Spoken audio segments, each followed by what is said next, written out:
చెప్పవచ్చు.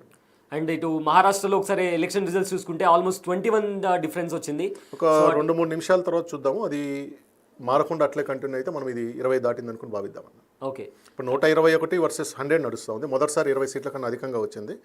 అయితే ఇంకొక 2-3 నిమిషాల్లో కూడా కాంగ్రెస్ కూటమికి మహా వికాస్ ఆఘాడి కనుక పెరగలేదంటే ఖచ్చితంగా బీజేపీ లీడ్ తీసుకున్నట్టుగా మనం భావించాలి. అండ్ శివసేన బ్రాండ్ మార్క్ వచ్చేసరికి ఇటు ఉద్ధవ్ ఠాక్రే, ఏక్నాథ్ షిండే. సో గెలిచిన తర్వాత ద రియల్ శివసేన అనే వాళ్ళు బ్రాండ్ మార్క్ని వాళ్ళు మళ్ళీ రీటైన్ చేసుకునే అవకాశం ఉందా ఇద్దరి మధ్యలో? అది సాధ్యం కాదు. మీరు బ్రాండ్ మార్క్ అంటే ఎవరికి ఓట్లు వస్తాయని మీరు చెప్పొచ్చు. శివసేన గుర్తు, శివసేన పేరు ఏక్నాథ్ షిండే దగ్గర ఉంది. అది మళ్ళీ వీళ్ళు లాక్కోవాలంటే ఆ రెండు పార్టీలు విలీనం జరుగుతూనే వస్తుంది తప్పితే వేరే విధంగా రాదు. లేదంటే వాళ్ళందరూ ఏకనాథ్ షిండేతో కలిసిన వాళ్ళందరూ ఎట్లయితే ఉద్ధవ్ ఠాక్రేని పక్కన పెట్టి ఏకనాథ్ షిండే వైపారు, వాళ్ళందరూ కూడా ఏకనాథ్ షిండే పక్కన పెట్టి ఉద్ధవ్ ఠాక్రేకి వచ్చి మా రెండు పార్టీలు విలీనమైనాయి అని చెప్తే అప్పుడు మారుతుంది. అలాంటి సిచ్యువేషన్ జరగవచ్చు అంటారా? ఒకవేళ జరగకూడదని ఏముంది, ఏకనాథ్ షిండే పార్టీ చీల్చుకుని ఏకనాథ్ షిండేకి పార్టీ పేరు వచ్చింది, గుర్తు వచ్చింది. వాళ్ళందరూ మళ్ళీ తిరిగి ఈయన వైపు వచ్చినప్పుడు రావడానికి అవకాశం ఉంది. అండ్ అలానే అజిత్ పవార్ ఇంకా శరద్ పవార్ పార్టీ చీలిన తర్వాత సో రాజకీయాల్లో ఏదైనా జరగవచ్చు. మళ్ళీ అగైన్ ఇద్దరు కలిసి కంప్లీట్గా ఇండియా కూటమిని. అజిత్ పవార్ 2 సార్లు బయటికి పోయి మళ్ళీ వచ్చాడు అనమాట. మనకు అంతకుముందు కూడా 2020-21 ఒకసారి పోయి ఒక 2-3 రోజులు అక్కడ ఉండి మళ్ళీ వెనక్కి వచ్చినాడు. అజిత్ పవార్ ఏమైనా చేస్తాడు. సో అజిత్ పవార్ని ఏం చేస్తాడు అంచనా వేయడం చాలా కష్టం అండి. అయితే బీజేపీ ఆర్ఎస్ఎస్ని కూడా క్షేత్రస్థాయిలో చాలా యూస్ఫుల్గా వాడుకుంది, మంచిగా వాడుకుంది. కానీ దాన్ని కౌంటర్ చేసేదానికి ఇండియా కూటమి దగ్గర ఒక ప్రాపర్ ప్లాన్ లేదు అనేది కూడా ఒక ఇన్ఫో. ప్లాన్ అనే కన్నా వీళ్ళకి అలాంటి సంస్థలు లేవు కదా. కాంగ్రెస్కి ఒక ఆర్ఎస్ఎస్ లాగా అంటే ఏ రాజకీయ లబ్ధిని ఆశించకుండా, పదవులు ఆశించకుండా పనిచేసేది వీళ్ళ వైపు లేదు, మొదటి నుంచి లేదు కదా అది. సో అట్లా చేయడానికి వీళ్ళ దగ్గర ఏం లేదు. స్ట్రాటజీ ఉంటుంది కానీ అది ఎంత సక్సెస్ఫుల్ ఎగ్జిక్యూట్ చేస్తారనేది ఫలితాలను బట్టి మనం చెప్పాలి. అండ్ చీలిక రాజకీయాలు కూడా ఒక ప్రాపర్ స్ట్రాటజీ దాన్ని ముందుకు తీసుకెళ్ళింది ఇండియా కూటమి. ఎందుకంటే ఆ పార్టీలను చీల్చి, మరాఠా వాళ్ళను చీల్చి,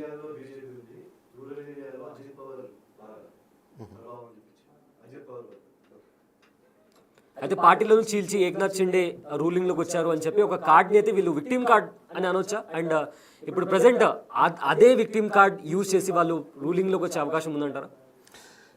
జనాలు అంటే ఇప్పుడు ఎవరైతే బాబాసాహెబ్ మన బాల్ ఠాకరే అభిమానులు శివసేన వాళ్ళు ఉన్నారో వాళ్ళు వేసే ఓటు బ్యాంకును బట్టి ఉంటుందండి. శివసేనలో ఒరిజినల్ శివసేన ఓటర్ ఎవరికి వేస్తాడు, ఉద్ధవ్ ఠాకరేకి వేస్తాడా, ఏక్నాథ్ షిండేకి వేస్తాడా, ఎవరికి ఎక్కువ మద్దతు వస్తుందని బట్టి వాళ్ళ భవిష్యత్తు డిసైడ్ అవుతుంది. ఇప్పుడు శివసేన మీద ఒకటి ఉంటుందన్నమాట. ఇంతవరకు బాల్ ఠాకరే ఏ రోజు కూడా అధికారం తీసుకోలేదు. ఆయన మిగిలిన వాళ్ళని సీఎంలు చేశాడు. మురళీ మనోహర్ జోషి లాంటి వాళ్ళు సీఎం చేశాడు, చాలామందిని డిప్యూటీ సీఎంలు చేశాడు. కానీ తొలిసారి నువ్వు సీఎం అయ్యావు, అందువల్ల వ్యతిరేకత వచ్చిందనేది ఒకటి ఉంటుంది.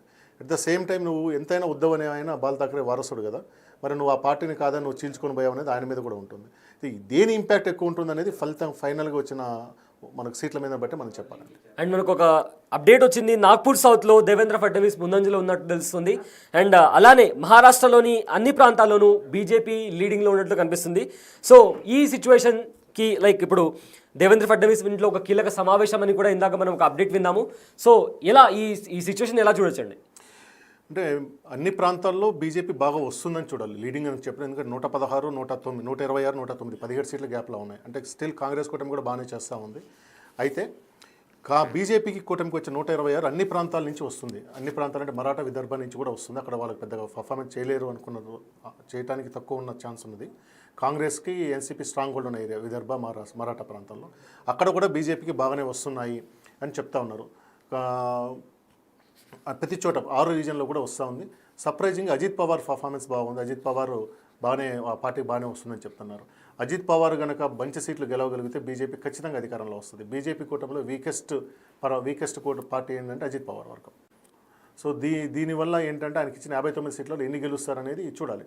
రాజ్దీప్ సర్దేశాయ్ చెప్తున్నాడు నేను దాంట్లో, అజిత్ పవార్ బలమున్నా లేకపోయినా ఆయన టికెట్లు ఇచ్చిన వాళ్ళలో 25 మంది సొంత బలంతో గెలిచే కెపాసిటీ ఉన్న వాళ్ళకి ఇచ్చాడు కాబట్టి అజిత్ పవార్ గెలుస్తారని Rajdeep Sardesai C Voter exit poll డిబేట్లో చెప్తా ఉన్నారు అనమాట. అదే నిజమై అజిత్ పవార్ కనుక అన్ని సీట్లు వచ్చారనుకోండి, కంఫర్టబుల్గా బీజేపీ కూటమి, ఎన్డీఏ కూటమి అధికారంలోకి వస్తుంది. అయితే చాలా స్ట్రాంగ్ కాన్ఫిడెన్స్తో ఉన్నట్టున్నారు. ఎందుకంటే కీలక సమావేశం అని చెప్పి మనకు అప్డేట్ వచ్చింది దేవేంద్ర ఫడ్నవీస్ ఇంట్లో.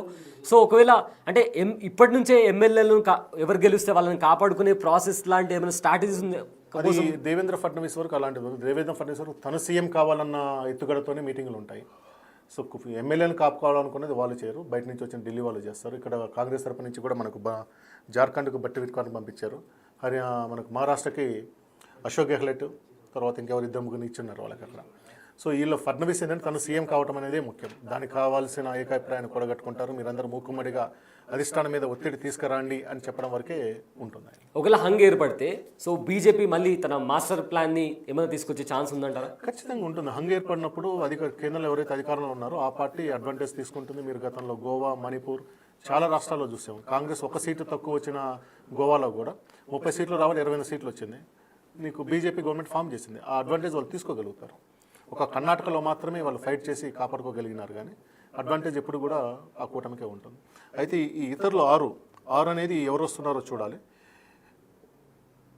ఫైనల్ టాలీ వచ్చేంత వరకు చూడాలి. ఖచ్చితంగా అడ్వాంటేజ్ ఎప్పుడు కూడా కేంద్రంలో అది రూలింగ్ పార్టీకే ఉంటుంది. అండ్ అలానే జార్ఖండ్లో కూడా చూసుకుంటే ఆ డిఫరెన్స్ 1-2 డిఫరెన్స్ కాస్త ఒక 6 వరకు వెళ్ళింది. సో జార్ఖండ్లో ఇండియా కూటమి కాస్త వెనుకంజలో ఉంది, ఎన్డీఏ లీడింగ్లో ఉన్నట్లు మనకు అనిపిస్తుంది. జార్ఖండ్ వరకు పోటాపోటీ అనుకోవాలండి, మీకు సీట్ల సంఖ్య మారినా కానీ. ఎందుకంటే కాంగ్రెస్ కూటమి ఈ పోస్టుల బ్యాలెట్లు అంత పర్ఫామ్ చేస్తుందని నేను అనుకోలేదు వాస్తవంగా. అండ్ వలసగా వచ్చిన వాళ్ళు మహారాష్ట్ర ఓటింగ్లో ఉన్న వలసగా వచ్చిన వాళ్ళు ఎలాంటి ఇంపాక్ట్ క్రియేట్ చేయబోతున్నారు? గతంలో వలసగా వచ్చిన వాళ్ళల్లో 2 ఉంటారు. సౌత్ ఇండియా నుంచి మీరు నాయకుడు సినిమా కమలాసన్ చూస్తుంటారు, తమిళ వాళ్ళది ఉంటుంది, కొంత తెలుగు వాళ్ళు ఉంటారు. సో వాళ్ళు మొదటికెళ్ళి కొంచెం కాంగ్రెస్కే ఉండేవాళ్ళు. శివసేన అక్కడ వాళ్ళకు వ్యతిరేకంగానే మొదలుపెట్టింది యాక్చువల్గా చెప్పాలంటే. మరాఠా బాంబే అనేది బాంబే ఈస్ ఫర్ ముంబైయన్స్ అనేది వాళ్ళు మొదలుపెట్టారు. ఆ రోజు కమ్యూనిస్ట్ పార్టీల ప్రభావం తగ్గించడం కోసం మొదలుపెట్టారు. అయితే ఇది క్రమంగా ఏమవుతుందంటే వలస వచ్చిన వాళ్ళలో కూడా గుజరాత్ ఆధిపత్యం బాగా పెరుగుతుంది. గుజరాతీలు 20% అయిపోయారు. ఒకప్పుడు మహారాష్ట్ర, గుజరాత్ కలిసి ఉండే, ఈరోజు 20% అయిపోయారు. ప్రతి వ్యాపారంలో కూడా వాళ్ళు రావటము లోకల్ వాళ్ళకంటే వలస వచ్చిన వాళ్ళలో కూడా డివిజన్ తీసుకొస్తుంది. వలస వచ్చిన వాళ్ళ గుజరాతీస్ నాన్ గుజరాతీస్గా మారిపోతూ ఉందన్నమాట. ఇప్పుడు యూపీ, మధ్యప్రదేశ్, బీహార్ నుంచి వచ్చిన వాళ్ళు మొదట్లో సహజంగా కొంత బీజేపీకి అనుకూలంగా ఉన్నా ఈరోజు వీళ్ళ మధ్యలో 43% ఉన్న వలస అంటే బయట నుంచి వచ్చిన ఇమిగ్రెంట్స్లో 19% గుజరాత్ వాళ్ళు ఉన్నప్పుడు వీళ్ళ మధ్యలో కూడా డిఫరెన్స్ వస్తూ ఉంది. కాబట్టి ఇది మొదటిసారి వస్తుంది ఇలాంటి డిఫరెన్స్. ఇది ఎలా ఉంటుందనేది మనం చూడాలి. అయితే కాంగ్రెస్ దానికి సంబంధించి లోక్సభ ఎలక్షన్స్లో కూడా ఇండియా కూటమి గెలిచిందా ఓడిందా అని పక్కన పెడితే పర్ఫార్మెన్స్ వైజ్ కాంగ్రెస్ ఒక మంచి సెట్ బ్యాక్ ఇచ్చింది అనేలాగా పర్ఫామ్ చేసింది. సో ఇప్పుడు కూడా ఒక టఫ్ ఫైట్ ఇస్తుంది. సో ఇంతకు ముందు చూసుకుంటే 2019 ఆ టైంలో చూసుకుంటే ఇప్పుడు 2024లో జరిగిన లోక్సభ ఎలక్షన్స్కి కాస్త డిఫరెన్స్ ఉంది. సో ఏ రకమైన అంటే రాహుల్ గాంధీ స్ట్రాటజీ, భారత్ జోడో యాత్ర ఇవన్నీ కాంగ్రెస్కి ప్లస్ అయ్యాయంటారా? ఖచ్చితంగా భారత్ జోడో యాత్ర కాంగ్రెస్ పార్టీని ఈ దేశంలో బతికిచ్చింది. అది లేకుండా ఈ పార్టీకి ఎక్కడంతా వాళ్ళ పార్టీస్లో ఎక్కడ ఇంకా అనేక చీలిక పిలికలు అయిపోయింది అది. సో 2024 లోక్సభ ఎన్నికల్లో మహారాష్ట్రలో ఉన్న మొత్తం 48 సీట్లకు గాను 30 సీట్లు కాంగ్రెస్ కూటమి, 17 సీట్లు ఎన్డీఏ కూటమి, 1 సీట్ ఇండిపెండెంట్, అతను కాంగ్రెస్ సపోర్టెడ్ ఇండిపెండెంట్ వచ్చారు. ఆ మొత్తం 48 కనుక చూస్తే 126 ఎమ్మెల్యే స్థానాలు అంటే ఎంపీ పరిధిన ఎమ్మెల్యే స్థానాలు చూసుకుంటే 126 స్థానాల్లో బీజేపీ ఆధిక్యతలో ఉంది, 153 స్థానాల్లో కాంగ్రెస్ కూటమి ఆధిక్యతలో ఉంది. అంటే ఆ రోజు ఉన్న గ్యాప్ కూడా 126, 153 అంటే 27 స్థానాలు మాత్రమే ఉంది. ఇప్పుడు కూడా మీకు దాదాపు అట్లాగే ఇప్పుడు 10కి గ్యాప్ వచ్చింది. ఇంతకుముందు 21 నుంచి మళ్ళీ 10కి వచ్చింది. దాని అర్థం ఏంటంటే కాంగ్రెస్ పోరాడుతుంది. కాంగ్రెస్ గట్టిగా ఫీల్డ్లో ఉన్నట్టుగానే చూడాలి. ఆధిక్యత ఓకే పోటా ఉన్నది చూస్తున్నాము. సో అది కంటిన్యూటీ అంటే ఒకరు మోడీ పేరుతో జరిగిన లోక్సభ ఎన్నికలకి మహారాష్ట్ర పేరుతో జరిగిన మహారాష్ట్ర అసెంబ్లీ తేడా ఉండొచ్చు. 2 పార్టీలు గట్టిగా పోరాడుతున్నాయి కాబట్టి గట్టి పోటీగా ఉన్నట్టుగా చూడాలి. మనకి ఇప్పుడు ఒక అప్డేట్ వస్తుంది. బారామతి అంటే శరద్ పవార్ సొంత నియోజకవర్గము, శరద్ పవార్తో అజిత్ పవార్ గెలుస్తూ ఉన్నాడు. అజిత్ పవార్ దాని మీద ఆధిక్యతలు వస్తున్నాడని చెప్తున్నారు. అక్కడ ఎన్సీపీ క్యాండిడేట్ శరద్ పవార్ బంధువు ఇంకొక ఆయన పెట్టున్నారు. ఆయన కన్నా కానీ అజిత్ పవార్ ఆధిక్యతలు వస్తున్నారు. మరి బారామతిలో కనుక అజిత్ పవార్ గెలిచాడంటే అది ఖచ్చితంగా రికార్డే. శరద్ పవార్కి సొంత నియోజకవర్గంలో కూడా పట్టు తప్పుతున్నట్టుగా భావించాలి. కంచుకోట బ్రేక్ చేసినట్లు అవుతుందంటారు. ఖచ్చితంగా అది నిలబడతారు. ఫస్ట్ అనుకోవాలి కానీ ఆధిక్యతలో ఉన్నాడు. అది అయితే మహారాష్ట్ర అజిత్ పవార్ వర్క్ ఏంటంటే అజిత్ పవార్ అని ఆయన శరద్ పవార్ తెర ముందు ఉన్న బ్యాక్గ్రౌండ్ వర్క్ చేసింది అజిత్ పవార్. మొదటి నుంచి కూడా జనాలతో టచ్లో ఉంది జనత్ పవార్. పార్టీ నాయకులని కోఆర్డినేట్ చేసేది అజిత్ పవార్. కాబట్టి ఆయన మీద కొంత సానుభూతి వస్తుందేమో చూడాలి. అజిత్ పవార్ గెలిస్తే మాత్రం ఖచ్చితంగా అది శరద్ పవార్కి ఇబ్బందికరమైన పరిస్థితి ఉంటుంది. ఇప్పుడు చూడండి <10కి వచ్చింది గ్యాప్ ఇద్దరి మధ్యలో. మహారాష్ట్రలో 135, 126 నడుస్తుంది. అంటే మొదటిసారి 10 కన్నా తక్కువ సీట్ల గ్యాప్లోకి వచ్చిన్నారు. సో బహుశా ఇంకొక 20 నిమిషాలు పడుతుంది అనుకుంటా. 9, 10, 9, 15కి ఫస్ట్ రౌండ్ అయిపోతుంది. దాని నుంచి సెకండ్ రౌండ్ అంటే postal ballot actual ballot counting అంటే ఇప్పుడు ఈవీఎంస్ కౌంటింగ్ స్టార్ట్ అవుతుంది. అప్పటి నుంచి బాగా ఆసక్తికరంగా మారుతూ ఉంటుంది. అండ్ ముంబైలో ఉన్న ధారావి రీడెవలప్మెంట్ ప్రాజెక్ట్ కూడా దానికి సంబంధించి కూడా కాస్త ఇష్యూ ఎప్పటి నుంచి నడుస్తుంది. అంటే అదాని గ్రూప్కి ఇచ్చిన తర్వాత ఎక్కువ మోదీ తరపు నుంచి అదానికి ఎక్కువ సపోర్ట్ వస్తుంది. సో అది కూడా ధారావి ప్రజలు కొంతమంది దానికి వ్యతిరేకంగా ఉన్న అంటే వాళ్ళు తీసుకెళ్లే ఏదైతే వే ఉందో అది కరెక్ట్ కాదు. సో దాన్ని కూడా వ్యతిరేకిస్తూ వస్తున్నారు. దీన్ని ఎలా చూడొచ్చు? అంటే ఇది ధారావి ఏదైనా ఇంపాక్ట్ క్రియేట్ చేయబోతుందా? ఇప్పుడు ఈ గ్యాప్ ఇంకా తగ్గుతూ ఉంది. 135, 127కి వచ్చేసారు మళ్ళీ. అంటే 8 సీట్లకు తేడాతో వచ్చిన్నారు. ఏదైనా ఒక డెవలప్మెంట్ జరిగేటప్పుడు ఆరోపణ సహజమండి. ఇప్పుడు ధారావి అది ఏషియాలోనే మురికివాడ స్లమ్ ఏరియాలో చాలా లార్జెస్ట్ స్లమ్గా చెప్తున్నారు. అక్కడ అదానికి ఇచ్చారు. దీన్ని 2 రకాలుగా చూడాలి. ఆ ఇల్లు వచ్చిన వాళ్ళల్లో ఒకరి పట్ల ఏంటంటే అదాని వచ్చాడు కాబట్టి ఇల్లు పూర్తయిద్దని నమ్మకం ఉంటుంది ఎవరికైనా. రెండోది అదానికి దోచిపెడుతున్నారని పక్కన వాళ్ళకు ఉంటుంది. సో ఇది మిక్స్డ్ ఫీలింగ్ ఉంటుంది. కానీ అదానికి ఇవ్వటం వల్లనో అంటే ఎవరికి ఇల్లు పూర్తవుతుంది నా అంచనా ఏంటంటే అదాని ఇచ్చాడు కాబట్టి అదాని ఇల్లు కడతాడని నమ్ముతారు. అదే ఇంకొక పేరు లేని వాళ్ళకి ఇచ్చారనుకోండి డబ్బులు దోచుకుపోతారు అనుకుంటారు. అదాని దోచుకుంటారు. అదాని ఇష్యూ నేను అమెరికాలో కేసు ఫైల్ అయింది. దాదాపు 2,000 కోట్ల లంచం ఇచ్చాడు ఫైల్ అయింది. అది ఎవరి మీద ప్రభావం చూపిస్తుందంటే ఎడ్యుకేటెడ్ మిడిల్ క్లాస్ మీద చూపిస్తుంది. కానీ ఈ స్లమ్లో ఉండి ఇంతకాలం దాదాపు 50 సంవత్సరాలుగా ధారావిలో ఆ మురికి ఇప్పుడు కొంత పర్లేదు కానీ అసలు మురికి నీళ్ళలో ఉండి తాగటా నీళ్ళను ఆ ప్రాంతంలో మాకు పర్మనెంట్ హౌస్ వస్తున్న ఆశ ఉన్న వాళ్ళు ఎవరు కూడా దాన్ని నాకు తెలిసి వ్యతిరేకించరు. సో ధారావి ప్రాంతంలో అదాని వల్ల బీజేపీ పెద్ద నష్టమే ఉండకపోవచ్చు. కానీ దీని ప్రభావం మిగిలిన ప్రాంతంలో ఉంటుంది. ఇక్కడ కూడా అదాని కాకుండా ఇంకెవరో ఉండరా? మనకు ఒక బిల్డర్కి ఇచ్చినప్పుడు మిగిలిన బిల్డర్లు ఎలా ఉన్నారు వాళ్ళకు సంబంధించిన దగ్గర కనిపిస్తుంటుంది. అయితే ఒక బ్రేకింగ్ న్యూస్ చూస్తున్నాం. 2వ రౌండ్ తర్వాత ఇటు మహాయుతి ఇంకా మహా వికాస్ అఘాడీ మధ్య హోరాహోరీ పోటీ నడుస్తుంది. నాగ్పూర్ సౌత్లో కూడా దేవేంద్ర ఫడ్నవీస్ లీడింగ్లో ఉన్నారు. 2వ రౌండ్ తర్వాత కంప్లీట్గా సీన్ మారిపోయింది. 2 మహాయుతి ఇక మహా వికాస్ అఘాడీ మధ్య హోరాహోరీ పోటీ నడుస్తుంది. బిగ్ టీవీ స్క్రీన్ మీద మీరు బ్రేకింగ్ న్యూస్ చూడొచ్చు. మహారాష్ట్ర అసెంబ్లీ ఎలక్షన్కు సంబంధించిన రిజల్ట్స్ మీరు బిగ్ టీవీ స్క్రీన్ మీద చూడొచ్చు. మహాయుతి 135 స్థానాల్లో లీడింగ్లో ఉంది. మహావికాస్ అఘాడీ 128 స్థానాల్లో వెనుకంజలో ఉంది. కానీ టఫ్ ఫైట్ ఇస్తూ మహావికాస్ అఘాడీ టఫ్ ఫైట్ ఇస్తూ ముందుకు వస్తుంది. మరోవైపు జార్ఖండ్లో కూడా ఎన్డీఏ ఇంకా ఇండియా మధ్య టఫ్ ఫైట్ నడుస్తుంది. ఇది 2వ రౌండ్ తర్వాత మహారాష్ట్రలో వచ్చిన రిజల్ట్స్. మహాయుతి 135 స్థానాల్లో లీడింగ్లో ఉంది. మహావికాస్ అఘాడీ కాస్త వెనుకంజలో కొంత ఒక 6-7 సీట్స్ డిఫరెన్స్తోనే మహావికాస్ అఘాడీ వెనుకంజలో ఉంది. ఇంకొక 1 అవర్ లేదా ఒక 30 మినిట్స్ వెయిట్ చేస్తే మనకు ఈ రిజల్ట్స్ తారుమారవచ్చు లేదా కాస్త డిఫరెన్స్ కూడా కనిపించవచ్చు. సో శివ గారు ఇప్పుడు టఫ్ ఫైట్ అంటే మనం చూస్తూ వస్తున్నాం. మరీ ఎక్కువ డిఫరెన్స్ ఏం లేదు. చాలా తక్కువ పాయింట్తో మహావికాస్ అఘాడీ టఫ్ ఫైట్ ఇస్తూ వస్తుంది.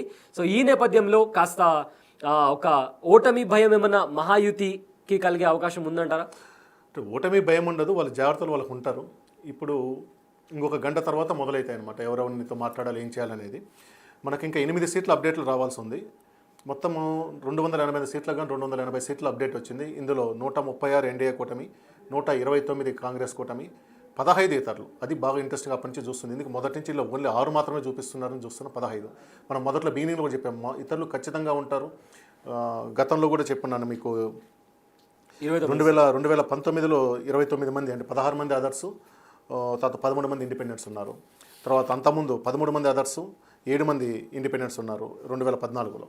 సో ఇక్కడ ఉంటారు. ఆ నెంబర్ మనకు దగ్గర వస్తుంది. మనం మొదట డిబేట్ ఎక్కడైతే మొదలు పెట్టామో ఆ నెంబర్ వస్తుంది అన్నమాట. ఇప్పుడు ఇది కీలకం. ఆ 15 రావటం అనేది ఖచ్చితంగా ఇరు పార్టీలకు ఇబ్బందికరంగా వస్తుంది. One way. ఇంకోటి ఏంటంటే ఎవరినైనా బేరసార్లు ఆడుకోవడానికి కూడా అవకాశం ఉంటుంది. సో ఇంకా వాళ్ళతో మొదలు పెడతారు. ఇంకొక హాఫ్ అన్ అవర్ 40 నిమిషాల తర్వాత అది మొదలవుతూ ఉంటుంది. సో ఇక్కడ ఇతరులు చాలా ఇంపాక్ట్ క్రియేట్ చేయబోతున్నారని అంటారు. ఇంత టైట్గా ఉన్నప్పుడు ఇది హంగ్ ఇండికేషన్. ఇదే నెంబర్ కొనసాగితే ఇది హంగ్ ఇండికేషన్. సో అప్పుడు ఇతరులతో మద్దతు తీసుకురావాల్సి వస్తుంది. కానీ మనం చెప్పినట్టు ఇది 2వ రౌండ్ బిగినింగ్ పాయింట్. బిగినింగ్ అంటే ఒక రౌండ్ అయిపోయింది, 2వ రౌండ్ మొదలవుతుంది. 2వ రౌండ్ ఇంకొక 40 నిమిషాలు నడుస్తుంది అనుకుందాం. 40 నిమిషాల తర్వాత కూడా ఇట్లాగే ఉంది అంటే మాత్రం అది ఖచ్చితంగా గట్టిపోటీ ఉంటుంది. హంగ్ అయిపోతుంది. సీ ఓటర్ సర్వే నిజమవుతుందేమో అనుకోవాలండి. అండ్ ఇది ఒక కంప్లీట్లీ హైపోథెటికల్ క్వశ్చన్. ఒకవేళ హంగ్ ఏర్పడితే రైట్ మళ్ళీ ఇంకోసారి నంబర్ చూడొచ్చు. మహావికాస్ అఘాడీ కాస్త ముందుకెళ్ళింది. తన నంబర్ తగ్గించుకుంటూ టఫ్ ఫైట్ ఇస్తూ ముందరికెళ్తుంది.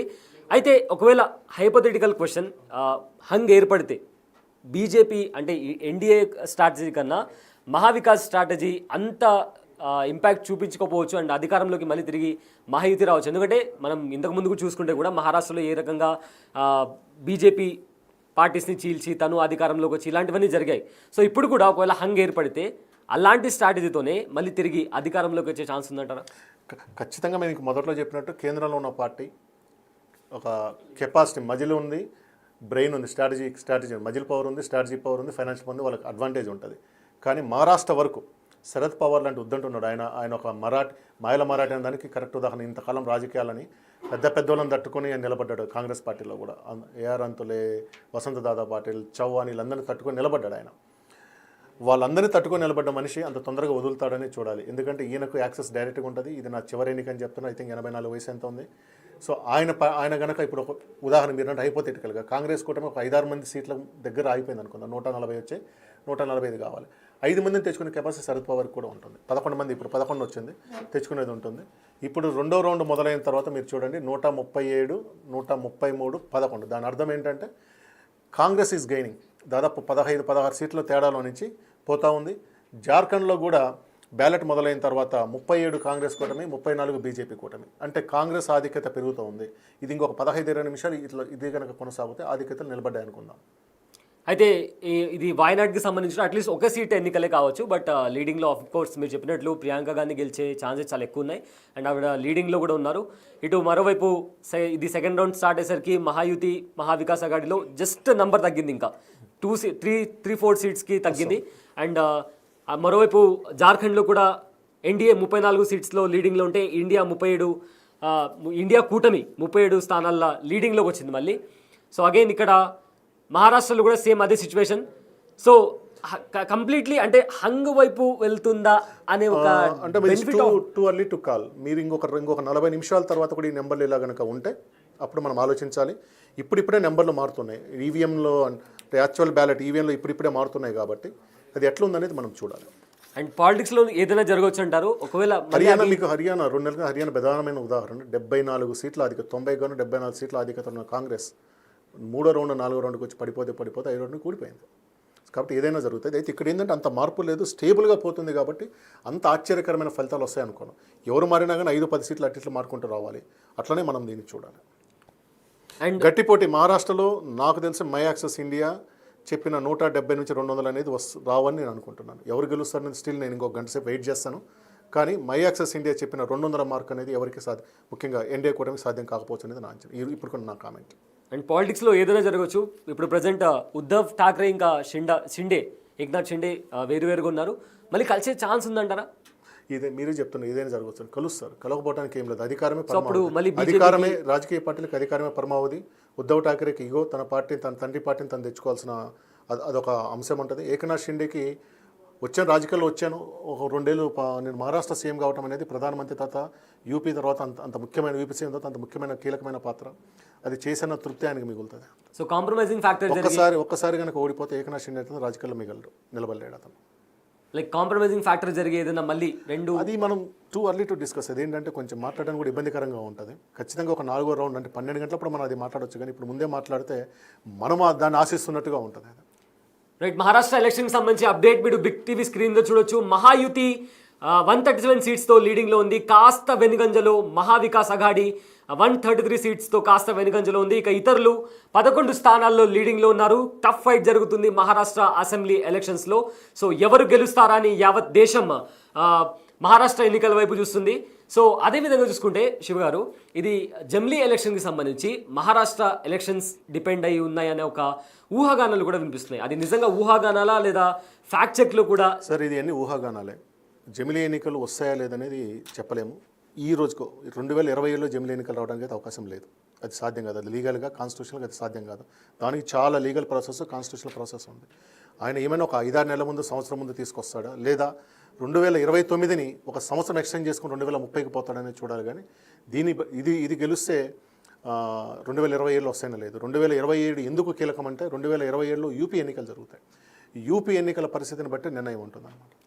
అయితే ఎందుకంటే రీసెంట్గా ఏపీ ఎక్సీఎం కూడా ఏదో జమ్లీ ఎలక్షన్స్ అని చెప్పి ఆయన ఒక కాన్ఫిడెంట్ వేలో ఆయన కూడా చెప్పడం జరిగింది. అదే కాన్ఫిడెన్స్ అనుకోవటం లేదండి. పార్టీ నైరాశ్యంలో ఉంది, రాజకీయ కార్యాచరణ లేదు, రాజకీయంగా ఏం చేయట్లేదు. కాబట్టి ఒక కార్యకర్తల్ని యాక్టివ్ చేయడం కోసం చెప్పినట్టుగా చూడాలి. కానీ అదే పెద్ద కాన్ఫిడెన్స్గా చెప్పినట్టుగా అనుకోవాల్సిన అవసరం లేదు. అండ్ ఇంకో అప్డేట్, నాగ్పూర్ నుంచి కూడా దేవేంద్ర ఫడ్నవీస్ సౌత్ నుంచి 2527 ఓట్ల మెజార్టీతో ఉన్నారు. సో అదేవిధంగా మహాయుతి కూడా లీడింగ్లో ఉంది. మహావికాస్ అఘాడీ కాస్త వెనుకంజలో ఉంది. అయితే ప్రజెంట్ దేవేంద్ర ఫడ్నవీస్ 2000 ఓట్ల మెజార్టీతో లీడింగ్లో ఉన్నారు.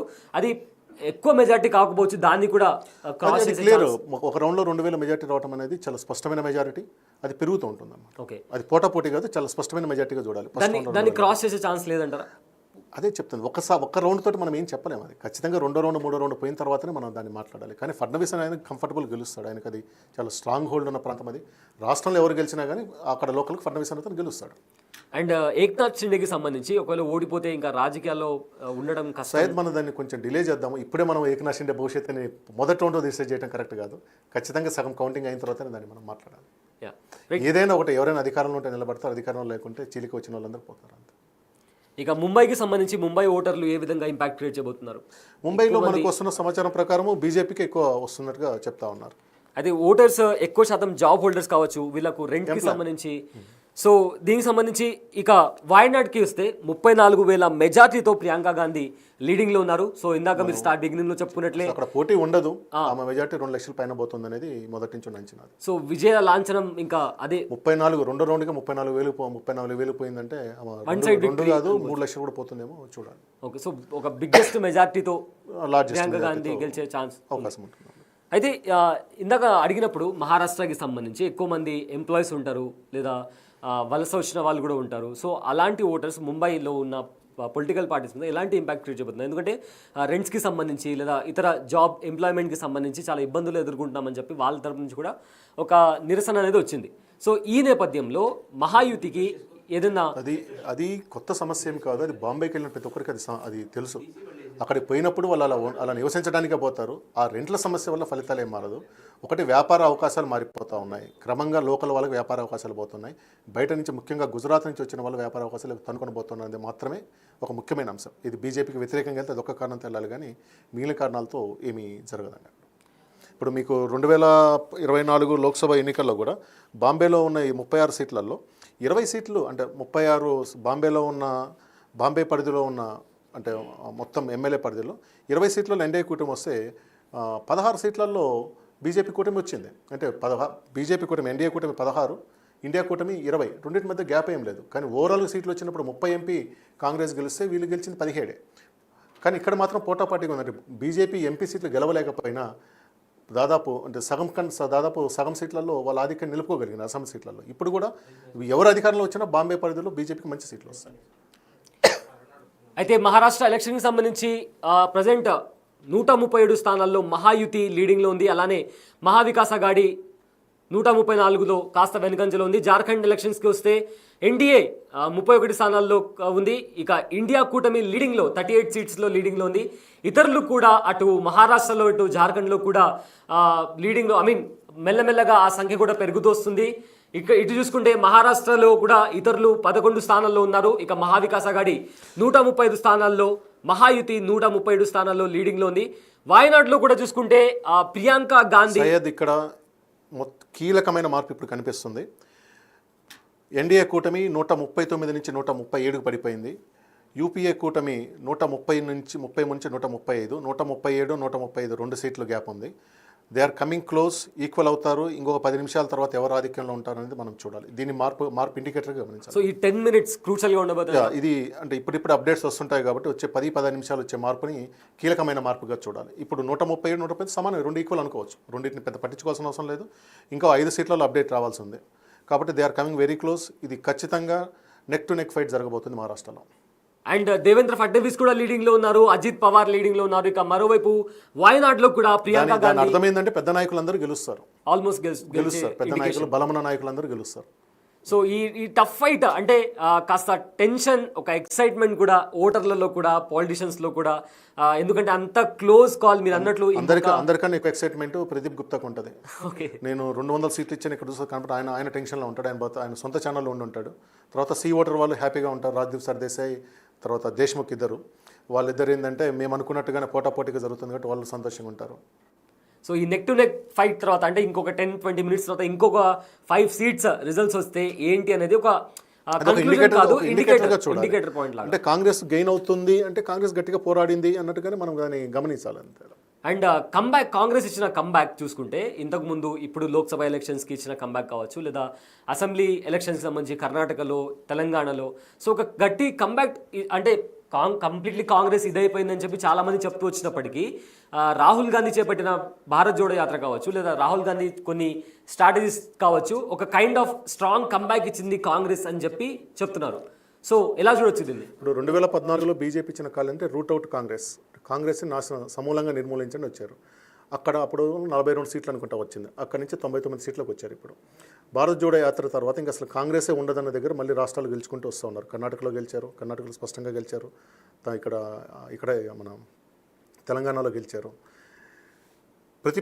ప్రజాస్వామ్యంలో ప్రతిపక్షానికి పాత్ర ఉంటుందండి. అధికార పక్షం మాత్రమే శాశ్వతం కాదు, ప్రతిపక్షం అనేది ఖచ్చితంగా ఉంటుంది. ఆ ప్రతిపక్ష పాత్రలోకి ఏ పార్టీ వస్తుంది అనేది ఆ నాయకులు ఆ పార్టీ చేసిన కార్యక్రమాలు, పోరాటాలు, ప్రజల పక్షం ఎంత నిలబడుతుంది దాని మీద డిసైడ్ అయి ఉంటుంది, కానీ డిసైడ్ అయి ఉంటుంది.